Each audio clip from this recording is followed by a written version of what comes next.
கர்நாடகாவில் எஸ்ஐஆர் நடக்கல, அதனால மேபி நம்ம ஜெயிச்சிருந்துருக்கலாம். பீகாரில் எஸ்ஐஆர் நடந்தது.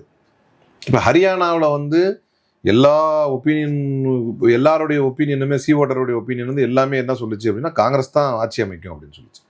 அதுக்கப்புறம் பார்த்தா 5 லட்சம் வாக்குகளை மேனிப்புலேட் பண்ணியிருக்கிறாங்கன்றது பின்னால் காட்டுமே. இப்போ அதுக்கு என்ன சொல்கிறீங்க? நாங்கள் 5 லட்சம் வாக்குகள் எப்படி மேனிப்புலேட் பண்ணப்பட்டிருக்குதுன்னு காட்டுறோம். அதே மாதிரி நாங்கள் கர்நாடகாவில் வந்து இதே வாதத்தை வைக்கும்போது அந்த தொகுதியில் வந்து காங்கிரஸ் தான் ஜெயிச்சது. இப்போ அது பிரச்சனை இல்லை. இந்த இடத்துல நாங்கள் இப்படி புரிஞ்சுக்கங்க. அது இதுக்கு ஈஸியாக பதில் சொல்லிட்டு போயிடலாம். நாங்கள் ஓவர்வெல்மிங்காக ஜெயிக்க வேண்டியது நார்மலாக ஜெயிக்க வச்சிட்டீங்க, நீங்கள் கொடூரமாக தோக்க வேண்டியது கொஞ்சம் ஓட்டை கூட கூட்டிக்கிட்டீங்க அப்படின்னு சொல்லுவோம். என்ன செய்கிறாங்க? எங்களுடைய வாதம் இதுவல்ல. மிஷினில் கொண்டு போய் ஒரு ஃபிக்ஸ் பண்ணாங்க, ஃபிக்ஸ் பண்ண உடனே மொத்த ஓட்டு அவங்களுக்கு விழுந்துருச்சு. அதுவல்ல.